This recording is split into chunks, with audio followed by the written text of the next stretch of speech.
पूज्य बाबा जय गुरुदेव जी महाराज के चरणों में कोटि कोटि प्रणाम।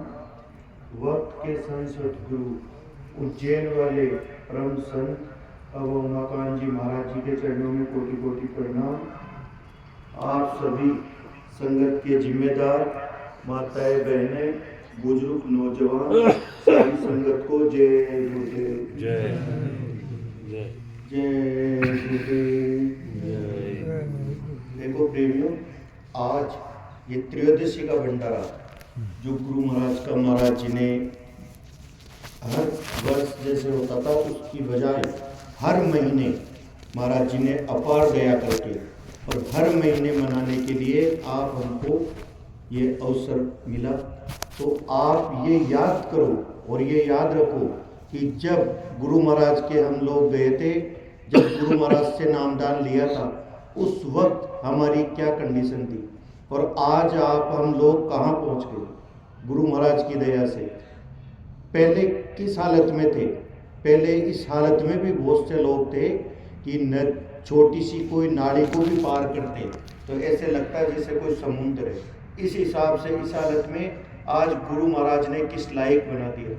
तो उस एहसान को और उस बात को महाराज जी बरोबर समझाते हैं, हर सत्संग में समझाते हैं कि जब कभी भी और आप ये याद करो गुरु महाराज का ऋण और गुरु महाराज की दया कि किस प्रकार से गुरु महाराज ने कैसे कैसे हर जगह दया किया आपके हमारे ऊपर। गुरु महाराज की दया की महाराज जी ने कहा कि ये ज़्यादा मतलब सत्संग और चीज़ों का ऊपरी लोगों का ऐसे सुनाने का समय नहीं है, ऐसी बातें लोगों को बताओ।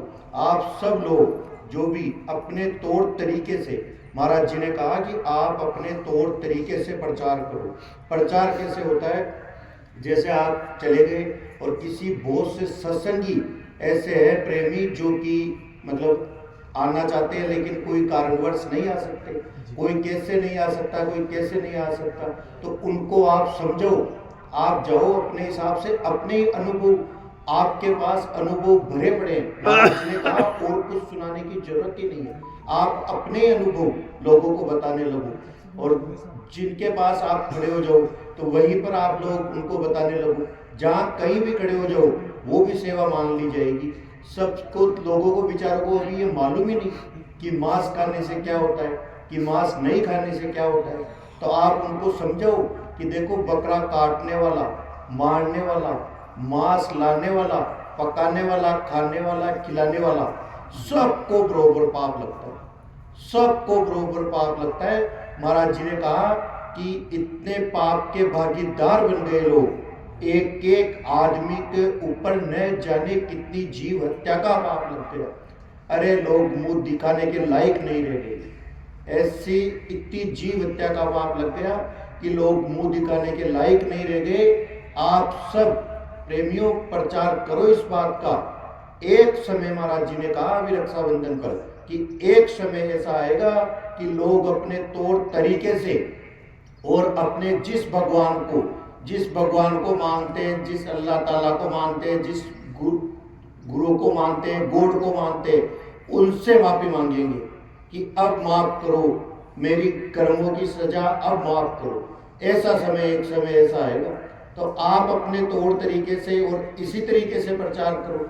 आप लोग सत्संग में सुनते तो हो लेकिन आप आगे तक इन बातों को पहुंचाते नहीं।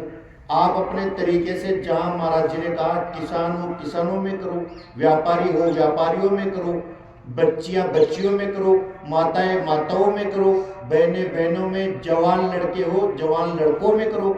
आप अपने हिसाब से प्रचार करो और हिसाब से जैसे आपको सही लगता हो उस हिसाब से सेवा करो। और सेवा कोई भी किसी भी तरीके की सेवा मिल जाए तो उस सेवा से कभी चूकना नहीं चाहिए। बहुत से प्रेमी होते हैं कि जैसे महाराज जी आ गए और जा रहे हैं तो सेवा करते हुए और छोड़ के चले जाते हैं। सेवा कभी नहीं छोड़नी चाहिए, सेवा उसी में लगे रहना चाहिए। अभी आप लोग यहाँ पर बैठ के और साधन भजन करते हो तो यहाँ तो पूरी दया मांगते हो कि गुरु महाराज दया करो, आज हमारे ऊपर कोई ऐसी दया करो कि अंदर में दिखाई सुनाई कुछ दे जाए। लेकिन वहाँ जब जाते हो तो उज्जैन में, तो वहाँ अगर कोई सेवा आपको मिल जाती है तो अलग हो जाते हो, सेवा नहीं करते हो। सेवा को कभी छोटी नहीं समझनी चाहिए हर प्रकार की, हर तरीके की, और किसी भी जगह कहीं भी जाओ आप तो आपके पास अनुभव भरे पड़े हैं। हर आदमी के पास ऐसा कोई सत्संगी नहीं है जिसके पास किसी चीज का अनुभव नहीं है। इतने लोग आप बैठे हो, आपको किसी को अगर पूछा जाए तो आपके पास गुरु महाराज की दया के अनुभव खूब है, कोई अनुभव की कमी नहीं है। मेरी खुद की बात बताता हूँ। महाराज जी ने कहा कि कहीं भी जाओ तो अपना खुद का ही जो उदाहरण है वो देखकर प्रेमियों को समझो। मेरा नाम सुनील सोनी है, गांव मेरा ये आसुलपुर जोमनेर के पास में है बोबास, वहाँ में रहता था। गुरु महाराज से नामदान नहीं लिया था, 2002 की बात है। तो ट्रेन में अप डाउन करता था मैं, मेरे गांव से और जयपुर खातीपुरा चांद बिहारी नगर है, वहाँ मेरी दुकान थी। तो वहाँ मैं डेली और ट्रेन से अप डाउन करता था। ट्रेन से रोज आता जाता। ट्रेन का 105 रुपये का पास था महीने का, वो 105 रुपये मेरे पास नहीं होते। ट्रेन में विदाउट टिकट का 4 रुपये था, वो भी मेरे पास नहीं होते। मेरे गांव से 4 किलोमीटर स्टेशन है, बोबास स्टेशन, वहां तक मैं पैदल आता था। और वहां पर मतलब अब तो रोड हो गई, लेकिन उस टाइम बाड़ू मिट्टी थी, तो उसमें पैदल आना। वहां पर ट्रेन में विदाउट टिकट के ऊपर ट्रेन की छत पे बैठना, और अगर कभी धानक्या में फ्लाइंग आ गई तो वहां चेन प्लिंग करके और वहां नीचे उतरना। और कभी अगर कनकपुरा से पहले फ्लाइंग आ गई फिर पूरा दिन भूखा रहना, और फिर कोई कोटा जोधपुर कोई भी आई तो उसमें छुप छुपा के बैठ के फिर वापस गांव पहुंचना, ये हालत थी। फिर 2004 में मैं वहीं पर गणपत सिंह जी थे, तो वहां पर ये जय गुरुदेव नाम में रोज देखता, लेकिन साल भर तक मैं देखता रहा, वहां किराए पे रहता था। लेकिन मैंने उनसे कभी पूछा नहीं कि ये जय गुरुदेव नाम किसका है। फिर बाद में मेरी बहन आई उनके किराए पे रहने के लिए, तो मेरी बहन और वो काकीसा थे, जो दोनों काकीसा नामधारी थे, बहुत पुराने। तो वो काकीसा अमर संदेश पढ़ के सुनाते, और मेरी बहन पढ़ के सुनाती थी। उन्हें दिखाई देता नहीं था, उम्र ज़्यादा थी, और वो उसका मतलब बताते कि इसका ये मतलब है, ऐसे करते। मेरे को तो उस टाइम भी ध्यान नहीं था, 13 महीने हो गए थे मेरे को रहते हुए। फिर बाद में मेरी बहन, उसका तो मेरी बहन के, और कभी कभी ऐसे आवाज़ आती, वो बोलती कि ऐसे आवाज़ आती कि बच्ची भजन कर। तो वो बोलती कि काकी साहब ये क्या हो रहा है। मैं जब भी यहाँ बैठती हूँ और आपको ये अमर संदेश पढ़ के सुनाती हूँ तो ऐसे आवाज़ आती है कि भजन कर। तो बोले बेटा ये बात गुरु महाराज से नामदान लो, फिर पता लगेगी। फिर उनके तरफ जगी, तो उन्होंने कहा कि आप मुझे नामदान दिलाओ गुरु महाराज से। ऐसे कौन से नामदान है, ऐसी दया कभी हुई नहीं, तो आप नामदान दिलाओ मेरे को।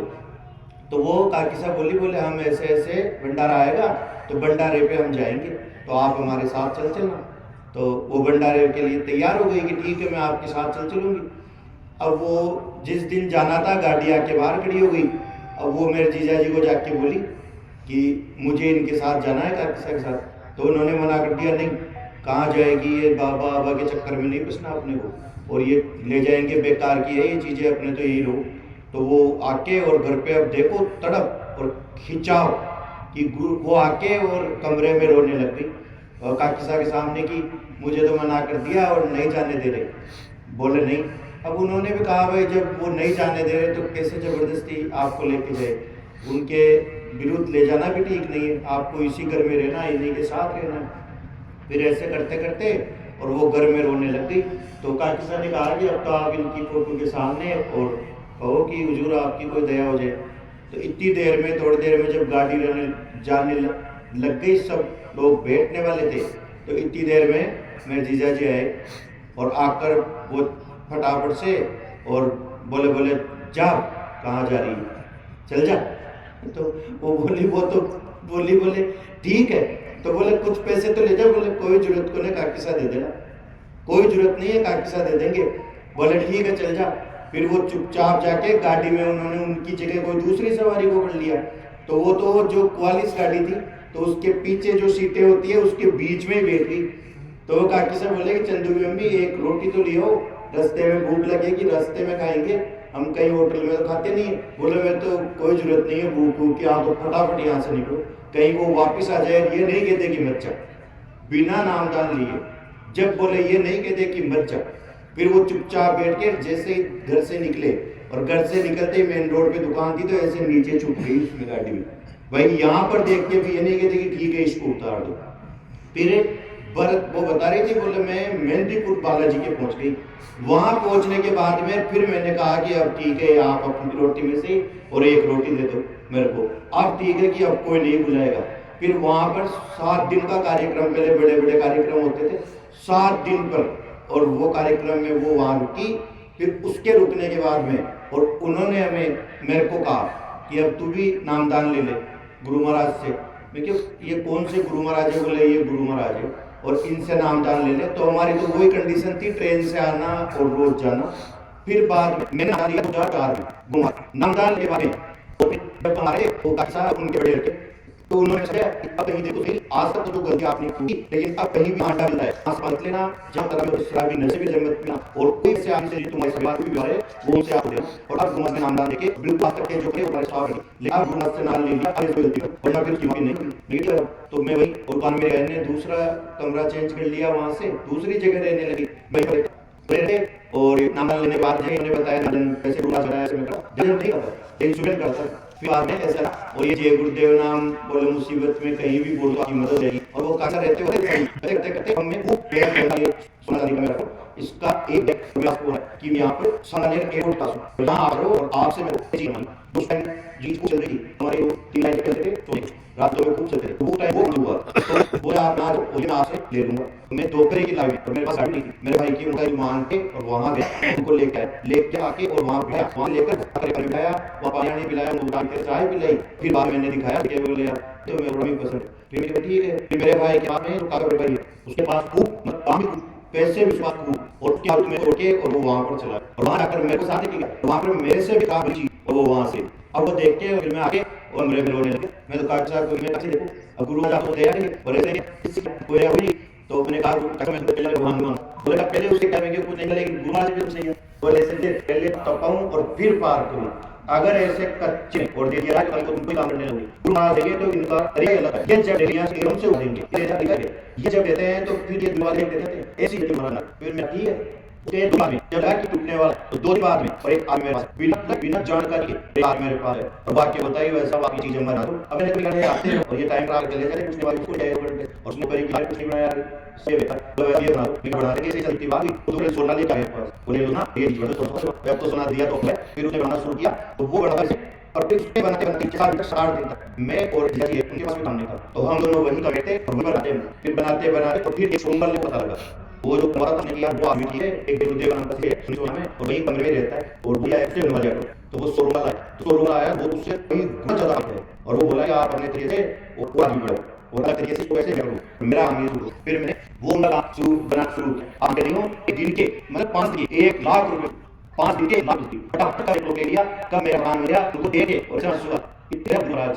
कोई किसी को गुरु नहीं है ऐसा कोई आदमी नहीं कह सकता कि जो वहां गया हो और खाली रह गया ऐसा कोई भी आप लेना जितनी हो कोई भी और जो नए हो वो कसम का करो उतनी की उतनी दया जितनी गुरु थी उससे एक बार आगे महाराज जी गुरु महाराज कितना बच्चा राजा राम बनने वाला है राजा लेकिन आपके महाराज नहीं जो पुराने हो बोल के रहता है कहता जीवन क्या तो क्या क्या बोले तो चारों लगी पापी घर भी हो सब समागम नहीं करता ये तो दुर्लभ ये बड़ा उसने जिन्होंने किया जिन्होंने अपना काम न बनाया लेकिन जिन्होंने किया कुछ नहीं मैं खाली सुना फिर ये जाने जब करना शुरू किया तो अब गुरु कैसे 2 साल में जाने लगा पहले मैं नहीं किया खाली सुमिर ऐसी वक्त की बहुत से बड़ा दिया हम आए वह देश से जहां तुम उनको नहीं करना एक आप हम किस चीज में से रहे यही चीज में ये भाई यार वो असली चीज जिसका हमने आज तक ध्यान गुरु आज भी ये अच्छा बक्का हबीब और कर रहा है मैं हूं तो मैं तो लगा मेरे जाएंगे बाद मेरे बच्चे को रोकने लगे कि बेटा तेरा आप चला उसकी जगह बाहर मिली और तुम्हारी कुछ भी नहीं दुनिया के काम है भैया यहां जाए तो क्या करना ये सब उसी चीज लगाए लेकिन क्या कहा महाराज कहते हैं चोखड़ा अपने दुनिया को और 2 घंटा उस प्रभु को उस माल को नहीं की और 2 घंटे में भी